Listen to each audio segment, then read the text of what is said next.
जय हिंद साथियों। आज की क्लास में हम UPSC previous year question paper के तहत रीजनिंग के प्रश्नों को सॉल्व करने वाले हैं। तो चलिए क्लास को शुरू करते हैं और देखते हैं आज का क्वेश्चन क्या कह रहा है।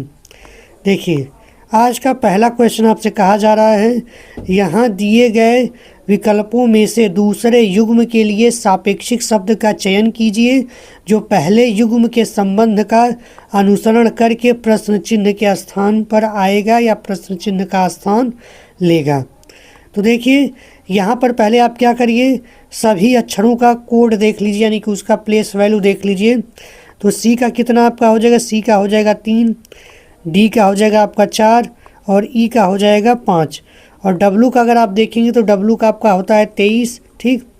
वी का अगर आप देखेंगे तो वी का आपका हो जाएगा 22 और यू का हो जाएगा आपका 21, ठीक। तो देखिए, यहाँ से अगर आप इसको मिलाने की कोशिश करेंगे उसके करस्पॉन्डिंग अक्षर से, तो यहाँ पे देखिए पहले का भी आपका योग 26 आ रहा है, दूसरे का भी सम जोड़ने पर 26 आ रहा है और तीसरे का भी आ रहा है, ठीक। यानी कि जो भी वर्ड लिए गए हैं वो ऐसे लिए गए हैं कि उनका योग जो है 26 हो रहा है। अब देखिए, जी का आपका क्या होता है, जी का आपका होता है 7 और 7 के साथ ऐसा क्या जोड़ देंगे कि 26 हो जाएगा। तो 7 के साथ अगर आप 19 जोड़ देंगे तो 26 हो जाएगा। और 19 किसका होता है कोड, यस का होता है। किसका कोड होता है, यस का, ठीक। और यहाँ से जब आप यच को उठाएंगे तो यच का जो होता है आपका 8 होता है। तो 8 के साथ कितना जोड़ देंगे कि वो 26 हो जाएगा। तो 8 के साथ आप 18 जोड़ देंगे तो 26 हो जाएगा। 18 किसका होता है, आर का होता है, ठीक। बाकी यहाँ पर जो दिया है आई, आई का कोड होता है 9 और 9 के साथ कितना जोड़ देंगे कि वह 26 हो जाए। तो 9 के साथ आप 17 जोड़ देंगे तो 26 हो जाएगा। 17 किसका होता है, क्यू का। लेकिन इतना ही आंसर नहीं, क्योंकि आपको ऑप्शन से कोई भी नज़र नहीं आ रहा है। यहाँ पे ध्यान दीजिएगा, पहले अक्षर के साथ सी डी स्मॉल था, केवल लास्ट का कैपिटल था, ठीक। यहाँ पर 2 अक्षर कैपिटल हो गए, यू स्मॉल हो गया है। यहाँ पर लास्ट वाला कैपिटल है, बाकी शुरू का जो जी एच है वो स्मॉल है। इसका मतलब अगले कंडीशन में जो यस आर होगा ये दोनों क्या होंगे, कैपिटल होंगे। लेकिन यह जो क्यू है वो क्यू कैपिटल ना होकर क्या हो जाएगा, स्मॉल रहेगा, ठीक। क्या रहेगा, स्मॉल। यानी कि आंसर कौन सा आपका सही हो जाएगा, यस आर स्मॉल क्यू। यानी कि ऑप्शन नंबर सी आपका राइट आंसर हो जाएगा, ठीक। आई होप आपको क्लियर हो रहा होगा, ठीक। नेक्स्ट क्वेश्चन पर चलते हैं। नेक्स्ट क्वेश्चन कहा जा रहा है, दी गई श्रृंखला में से गलत संख्या ज्ञात कीजिए। देखिए, श्रृंखला आपको दिया है 2, 8, 81, 32 और 54। तो अगर आप यहाँ से ध्यान से देख पाएंगे तो आपको स्पष्ट होगा कि यहाँ पे जितनी भी संख्या ली गई हैं इनके बीच कोई भी गुणा जोड़ घटाना इन सब का कोई पैटर्न नहीं स्पष्ट हो रहा होगा, ठीक। लेकिन यहाँ पे एक चीज़ क्लियर हो रही हो कि 81 जो आपको दिख रहा है इसमें एकमात्र ऐसी संख्या है जो एक तरह से स्क्वायर भी है और यह विषम भी है। बाकी सभी संख्याओं में कोई विशेष बात नहीं, ये सब चारों संख्याएं जो हैं सम की कैटेगरी में आ जाएंगी। तो इस तरह से आपका ऑप्शन नंबर डी सही हो जाएगा, ठीक, जो कि श्रृंखला में अलग दिया हुआ है। नेक्स्ट क्वेश्चन पर चलते हैं। नेक्स्ट क्वेश्चन कहा जा रहा है, कला का कहना है कि अरुण की आयु 42 से कम लेकिन 36 से अधिक है। सुरेश का कहना है कि अरुण की आयु 39 से कम लेकिन 34 से अधिक है। यदि प्रत्येक व्यक्ति अरुण की आयु के पूर्वानुमान के बारे में सही है तो अरुण की आयु कितनी होगी। ऑप्शन दिया गया 34, 39, 36 या 38। तो देखिए, जो भी इन्होंने पूर्वानुमान लगाया है उसके हिसाब से आप नंबरों को चूज कर लीजिए। कि जैसे आपको बोला जा रहा है कि कला ने क्या बोला है, तो कला ने बोला कि 42 से कम है, इसका मतलब क्या हो सकता है, 41 हो सकता है, 40 हो सकता है, 40 के बाद आपका 39 हो जाएगा, 38 होगा, ठीक। 37 साल भी हो सकता है। लेकिन 36 से अधिक है तो मतलब इतने ही उम्र हो सकती है कला के अनुसार। लेकिन जो सुरेश के हिसाब से बोला जा रहा है, तो सुरेश के हिसाब से जो बोली जा रही है बात इसमें कि उसका उम्र 39 से कम है लेकिन 34 से अधिक है, ठीक। अब 34 से अधिक है तो सुरेश के अनुसार तो इसकी उम्र 35 भी हो सकती है, ठीक। उसके बाद 36 भी हो सकती है, 37 भी हो सकती है, 38 भी हो सकती है, और लेकिन 39 से कम है। तो अब दोनों लोग अगर पूर्वानुमान सही लगा रहे हैं तो आपको सबसे सटीक कौन मिल रहा है, जो कि दोनों में है। देखिए, 38 भी दोनों में है और 37 दोनों में है। यानी कि 37 और 38 जो उम्र दिख रही है वो दोनों में कॉमन है तो इसका अर्थ यह हुआ कि या तो ये उम्र सही होगी या तो यह वाली सही होगी। अब ऑप्शन में जाकर आपको अगर आप देखेंगे तो आपको स्पष्ट हो जाएगा कि ऑप्शन नंबर डी ही राइट आंसर हो जाएगा। ठीक, नेक्स्ट क्वेश्चन पर चलते हैं। नेक्स्ट क्वेश्चन कहा जा रहा है, निशा अपने ऑफिस से पूर्व दिशा में 7 किलोमीटर चलती है। ठीक, जैसे भी आपको डाटा दिया आप डाटा के साथ मैच करते चलिए। देखिए मैप के हिसाब से आपका जो पूर्व ईस्ट इधर होता है, वेस्ट पश्चिम इधर होता है, नॉर्थ उत्तर इधर होता है, और जो आपका साउथ होता है दक्षिण इधर होता है। ठीक, बोला जा रहा है मान लीजिए उसकी ऑफिस यहाँ पर है और ये ऑफिस को हम ओ से दिखा रहे हैं। ऑफिस से क्या हो रही है, पूरब की तरफ 7 किलोमीटर चल रही है। ठीक, यहाँ 7 किलोमीटर चल रही है। इसके बाद बोला जा रहा है कि फिर वह बाएं मुड़कर 5 किलोमीटर चल रही है, यानी कि 5 किलोमीटर इधर चल रही है। फिर बोला जा रहा है कि अंत में वह फिर बाएं मुड़ती है और 5 किलोमीटर चलती है, फिर 5 किलोमीटर इधर चल दे रही है। ठीक, तो यहाँ भी 5 किलोमीटर चल दे रही है। आपको बताना है कि वह किस ऑफिस से किस दिशा में है। तो अगर आप यहाँ से बनाएंगे तो ऑफिस में किस दिशा की ओर जा रहा है, यहाँ से पुणे ही जा रहा है। इसका मतलब ये क्या हो जाएगा, नॉर्थ ईस्ट, यानी कि उत्तर पूर्व आपका राइट आंसर हो जाएगा। ठीक, यानी कि option number C right answer है। नेक्स्ट क्वेश्चन पर चलते हैं। नेक्स्ट क्वेश्चन कहा जा रहा है, दिए गए विकल्पों में से अक्षरों का भिन्न समूह ज्ञात कीजिए। यानी कि आपको उन अक्षर को अलग करना है जो अन्य से अलग है। अब देखिए यहाँ पे पहले तो आपको कोडिंग ही पता होनी चाहिए कि इनका जो प्लेस वैल्यू उसके हिसाब से कोडिंग बना लेंगे। तो इसकी कोडिंग क्या निकल कर आ जाएगी, बी का 2 2 5। ठीक, और दूसरे की कोडिंग निकालेंगे तो क्या आ जाएगा, 2 5 और ये आपका 6 होता है। तीसरे की कोडिंग निकालेंगे तो क्या हो जाएगा, 2 8 और 9। और चौथे की कोडिंग निकालेंगे तो इसका आ जाएगा 1 7 और 3। तब यहाँ से आपको कुछ बातें स्पष्ट हो रही होंगी कि 225 15 का स्क्वायर होता है, 256 16 का होता है, 289 17 का होता है। 15 16 17 एक पैटर्न में भी दिया हुआ है, लेकिन 173 जो किसी भी संख्या का स्क्वायर नहीं होता है। ठीक, तो यही आपका अलग हो जाएगा, यानी कि ऑप्शन नंबर कौन सा सही हो जाएगा, ये राइट आंसर हो जाएगा। ठीक, नेक्स्ट क्वेश्चन पर चलते हैं। नेक्स्ट क्वेश्चन कहा जा रहा है, एक निश्चित कूट भाषा में व्यंजन को इस कूट भाषा में कोडित किया गया है, तो उसी कूट भाषा में आपको बताने कि प्रोसेस को किस भाषा में कूट किया जाएगा, उसी भाषा में कैसे। तो देखिए यहाँ पर आप पहले सबका नंबरिंग लिख जाइए। जैसे यहाँ पे वी आपको दिया हुआ है तो वी का आपका कितना हो जाएगा, वी का हो जाएगा आपका 22। ठीक, फिर ई का हो जाएगा 5, यन का हो जाएगा 14, टी का हो जाएगा 20। ठीक, और यू का होता है आपका 21, आर का हो जाएगा 18 और ई का फिर से हो जाएगा 5। अब इसको जो कोडिंग भाषा दिया है उसमें जाइए। तो देखिए यू का आपको दिया हुआ है यहाँ पर, जो इसका कोडिंग दिया हुआ है उस पर हम देख रहे हैं। तो यू से आप शुरू करेंगे तो इसका 21, सी का आपका हो जाएगा 3, के का होता है आपका 11। ठीक, और के यहाँ से के बाद किसका नंबर आएगा, पी का नंबर है, यानी कि यहाँ 16, यहाँ भी 16, और यल का आपका 12 होता है, और यक्स होता है आपका ये हो जाएगा आपका 24। ठीक, यक्स का 24 होता है। अब आप क्या करेंगे,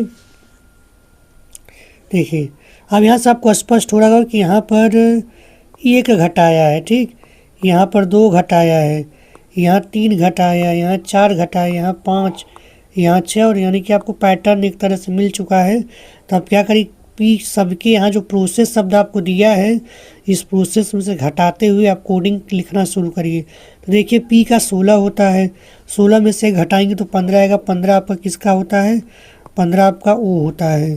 ठीक, इसके बाद आर दिया है, आर का आपका देखिए 18 होता है, 18 में से 2 घटाएंगे तो आपको 16 आएगा, 16 का पी होता है। अगर आप इतना भी कर लेते हैं तो भी आपको ऑप्शन मिल जाएगा कि पहला ऑप्शन सही है। ठीक, लेकिन आपको पूरा लगाना चाहते हैं तो लगा लीजिए। ओ का 15 होता है, 15 में से 3 घटाएंगे तो ये आपका हो जाएगा 12, 12 का यल आ जाएगा। फिर यहाँ पे जो सी होता है, सी में से जब आप घटाएंगे तो वाई पर पहुँच जाएंगे। ई में से घटाएंगे तो आप जो है यहाँ से यस पर पहुँच जाएंगे, और यस यस में से यहाँ जो लास्ट में 6-7 घटाएंगे तो आपको ml मिल जाएगा, आप घटा के चेक कर लीजिएगा। ठीक, नेक्स्ट क्वेश्चन पर चलते हैं। नेक्स्ट क्वेश्चन कहा जा रहा है क्यू सी की पुत्री है। ठीक, कहा जा रहा है क्यू जो है वो सी की पुत्री है। क्यू जो है वो सी की पुत्री है जिसका विवाह ए से हुआ है। अब देखिए यहाँ पे जिसका बोला तो जिसका सी के लिए आया है, क्यू के लिए नहीं आया है। ठीक, जिसका जो है वो सी के लिए आया, तो सी का विवाह किसके साथ हुआ है? ए के साथ हुआ है। ठीक, अभी हमको नहीं पता है कि सी फीमेल है कि मेल है, फिर भी विवाह हुआ है और क्यू सी की पुत्री है। आगे चलते हैं, आगे बोला जाए कि यम जो है क्यू की पुत्री है। अब यम जो है वो क्यू की पुत्री है। अगर यम जो है क्यू की पुत्री हो गई तो आपको बताना है कि यम ए से कैसे संबंधित होगा। तो अगर आप यहाँ से मिलाएंगे तो देखिए क्यू जो है सी की पुत्री है, इसका मतलब ये जो लड़की होगी वो सी के लिए क्या हो जाएगी? एक तरह से ग्रैंड डॉटर हो जाएगी, यानी कि नाती हो जाएगी। ठीक, नतनी बोलते हैं हम इसको हिंदी में, तो ग्रैंड डॉटर हो जाएगी। तो अब देखिए ये दोनों कहीं कहीं पति पत्नी होंगी, तो अगर इसकी ग्रैंड डॉटर है तो इसकी भी ग्रैंड डॉटर ही होगी। इस तरह से ऑप्शन नंबर डी सही हो जाएगा। ठीक, नेक्स्ट क्वेश्चन पर चलते हैं। नेक्स्ट क्वेश्चन कहा जा रहा है एक टैक्सी चालक सुबह सूर्य की दिशा की ओर टैक्सी चलाता है। इसका अर्थ क्या हुआ कि सूर्य की दिशा में चलाएगा, तो इसका मतलब पूरब की तरफ जा रहा है। अगर वो पूरब की तरफ चला है, चलिए पूरब की दिशा में चल दिया है, कुछ समय बाद वह दाएं मुड़ता है। अब यहाँ से अगर वो दाएं मुड़ेगा तो इसका मतलब नीचे की तरफ जाएगा। दाएं मुड़ता है, फिर बाद में फिर वह दाएं मुड़ता है, यानी फिर से दाएं मुड़ेगा तो किधर आ जाएगा? इस दिशा में आ जाएगा। अब टैक्सी चालक किस दिशा में जा रहा है, तो आपको स्पष्ट हो गया होगा कि वह जो है पश्चिम दिशा की ओर जा रहा है। ऑप्शन नंबर बी सही है। ठीक, नेक्स्ट क्वेश्चन पर चलते हैं। नेक्स्ट क्वेश्चन कहा जाए श्रृंखला निम्नलिखित श्रृंखला में प्रश्नवाचक चिन्ह के स्थान पर कौन सी संख्या होनी चाहिए? तो ये आपको श्रृंखला दे रखा है, तो पहले आप क्या करिए, इसका डिफरेंस लीजिए कि कितने कितने के डिफरेंस पर है। तो देखिए 1.5 और 5 में डिफरेंस अगर आप निकालेंगे तो डिफरेंस कितने का नज़र आ जाएगा आपको? यहाँ पर कहीं ना कहीं डिफरेंस आपको नज़र आएगा 3.5 का, यानी कि इन दोनों में डिफरेंस आ गया 3.5 का। आगे जब आप डिफरेंस लेंगे तो इसमें कितने का डिफरेंस आपको नज़र आएगा? 5.5 का डिफरेंस नज़र आएगा। फिर आगे अब तो आपको संख्या दिया नहीं है कि आप किसी तरह कर पाएँ, लेकिन अब यहाँ पे आगे पैटर्न भी नहीं कोई दिया है, तो एक तरफ से आपको अब ऑप्शन का ही सहारा लेना पड़ेगा कि अब देखिए यहाँ से डिफरेंस कितने का आ रहा है? 2 का डिफरेंस आ रहा है। ठीक, तो अगर हम एक बार ऑप्शन से चेक कर लेते हैं कि जैसे अब देखिए अगली संख्या क्या जोड़ी जानी चाहिए? 7.5 जोड़ी जानी चाहिए। तो अगर 10.5 में 7.5 जोड़ने के बाद जो नंबर आ रहा है उसको मैच करा लेते हैं। तो मैच करा लेंगे तो 5 5 10 और यहाँ 17 1 18 हो जाएगा। अब ऑप्शन में आपका 18 दिया हुआ है, लेकिन ऐसे नहीं रुकना है। अब आगे आपको 2 जोड़कर, यानी कि आगे क्या होने वाला है, देखिए 2 जोड़ेंगे तो आगे जो संख्या आपको मिलेगी वह मिल जाएगी, यानी कि 9.5 जोड़ना पड़ेगा एक तरह से। तो आप 18 में 9.5 जोड़कर देख लीजिए कि 27 हो रहा है कि नहीं। तो अगर 27 हो जाएगा तो आपका यही जो है राइट आंसर हो जाएगा। तो यहाँ 27 27.5 हो जा रहा है, इसका मतलब इस पैटर्न के हिसाब से आपका 18 ही बीच में आना चाहिए। ठीक है, नेक्स्ट क्वेश्चन पर चलते हैं। नेक्स्ट क्वेश्चन कहा जा रहा है निम्नलिखित श्रृंखला में प्रश्नवाचक चिन्ह के स्थान पर कौन सी संख्या होगी? ठीक है, तो देखिए यहाँ पर एक जो पैटर्न दिया हुआ है, तो इस पैटर्न में आपको यहाँ पे चेक करना है कि इसमें आगे कौन सी संख्या आएगी। तो अगर आप यहाँ पे घटाना जोड़ना शुरू करेंगे तो भी आपको पैटर्न कुछ मिलने वाला नहीं है, क्योंकि यहाँ पर देख रहे हैं कि आप घटा दिया गया फिर जोड़ दिया गया है, और इस तरह से आप चेक करेंगे तो कोई ऑप्शन मिलेगा ही नहीं। तो यहाँ पे कौन सा प्रोसेस लगा दिया है? देखिए यहाँ पे यह प्रोसेस लगाया है कि जैसे 362 है तो इसमें 6 से अगले में 3 से 6 में भाग दिया है, तो अगला आंसर 2 आ गया है। 133 में क्या किया, इसी तरह 1 से 3 में भाग किया है तो 3 बार भाग गई है। उसी तरह 284 में अगर आप देखेंगे तो 2 से 8 में भाग दिया गया तो 4 आया है। अब ऑप्शन में देखिए कौन सा ऐसा फॉलो कर रहा है। तो तो यहाँ 1 से 6 में भाग करेंगे तो 6 आना चाहिए, ऑप्शन गलत है। 7 से 1 में भाग करेंगे तो 2 नहीं है, ये भी गलत है। ठीक, 20 से देखेंगे तो 1 से 5 में भाग करने पर आपका 155 आ जाएगा। ठीक, और यहाँ तो ये ऑप्शन गलत है, यानी कि यही राइट आंसर है। नेक्स्ट क्वेश्चन पर चलते हैं। नेक्स्ट क्वेश्चन कहा जा रहा है, एक निश्चित कूट भाषा में संस्कृति को इस तरह से लिखा जा रहा है। ठीक, और तो उसी कूट भाषा में चिल्ड्रेन को कैसे लिखा जाएगा आपको बताना है। तो पहले आप कोडिंग कर लीजिए। तो देखिए यहाँ पर यस का जो होता है वो आपका 19 होता है, यस का 19 होता है, एक का ये होता है, एन का 14 होता है। ठीक, यस का फिर आपका 19 हो जाएगा, के का जो होता है वो 11 होता है। ठीक, के का जो होता है 11 होता है, आर का 18 होता है, आई का 9 होता है, टी का 20 होता है। ठीक, अब इसके हिसाब से आप कोडिंग का जो अक्षर है उसको मिलाइए। तो टी का आपका 20 होता है, और बी का आपका 2 होता है, और पी का आपका 16 होता है, वी का आपका 22 होता है, और एन का 14 होता है, यहाँ से टी का 20 होता है। ठीक, और यहाँ से फिर किसकी बारी आ जाएगी, जे की बारी आ जाएगी। जे की आपका 10 होता है। ठीक, जे का जो होता है वो आपका 10 होता है, और लास्ट में यू का जो आपका 21 होता है। फिर आप यहाँ थोड़ा सा पैटर्न पर ध्यान देंगे तो आपको पता चलेगा, यहाँ एक जोड़ा है, यहाँ भी एक जोड़ा है, यहाँ कितना जोड़ दिया है, यहाँ 2 जोड़ दिया है। ठीक, और यहाँ पर कितना जोड़ा है, यहाँ पर 3 जोड़ दिया है, यहाँ पर भी 3 जोड़ दिया है, यहाँ पर फिर 2 जोड़ा है, यहाँ फिर 1 जोड़ा है, लास्ट में 1 जोड़ा है। ठीक, तो इसी पैटर्न को आप फॉलो करा दीजिए अगले में। तो सी का होता है 3, 3 में 1 जोड़ेंगे तो 4 हो जाएगा, और 4 का मतलब क्या होता है, डी। इसके बाद एच का आपका 8 होता है, 8 में 1 जोड़ेंगे तो 9 हो जाएगा, 9 का आपका होता है आई। ठीक, तो अब यहाँ से आप ध्यान देंगे तो ये दोनों ऑप्शन आपके कैंसिल हो जाएंगे, या तो ये वाला सही है या तो डी वाला। अब आगे भी देखिए, अब इसके बाद आई का 9 होता है, और तीसरे लाइन में क्या जोड़ा जा रहा है, 2 जोड़ा जा रहा है। तो 9 में 2 जोड़ेंगे तो 11 हो जाएगा, 11 का के होता है। तो इस तरह से आपको स्पष्ट हो गया होगा कि आपका ऑप्शन नंबर डी सही है। ठीक, आगे आप चेक कर सकते हैं। नेक्स्ट क्वेश्चन पर चलते हैं। नेक्स्ट क्वेश्चन कहा जा रहा है, यहाँ दिए गए विकल्पों में से दूसरे युग्म के लिए सापेक्षिक शब्द का चयन कीजिए जो पहले युग्म के संबंध का अनुसरण करके प्रश्नवाचक चिन्ह को प्रतिस्थापित करेगा। देखिए यहाँ पर महाद्वीपीय एशिया दिया है, और आपको पता होना चाहिए कि एशिया जो है सबसे बड़ा महाद्वीप होता है। तो अगर यहाँ महासागर दे दिया तो इसका अर्थ क्या होगा, सबसे बड़े महासागर का नाम बताइए। तो यह इस तरह से जीके का भी क्वेश्चन है। तो यहाँ पर जो आपका राइट आंसर हो जाएगा आपका ऑप्शन नंबर ए हो जाएगा, क्योंकि प्रशांत महासागर ही सबसे बड़ा महासागर होता है। ठीक, नेक्स्ट क्वेश्चन पर चलते हैं। नेक्स्ट क्वेश्चन कहा जा रहा है, एक लड़के की तस्वीर की ओर, मतलब यहाँ पे कोई तस्वीर है, इसमें कोई लड़का बना हूँ, मैं इसको यम से लिख रहा हूँ, मतलब वो मैन है, आदमी है। एक लड़के की तरह तस्वीर की ओर इशारा करते हुए एक व्यक्ति ने कहा, वह मेरे नाना के पिता का पोता है। ठीक, यहाँ पे आप स्पष्ट कर सकते हैं कि अरे यहाँ पे कोई आदमी यह बात कह रहा है कि यह जो है ये कौन है, वह इसके नाना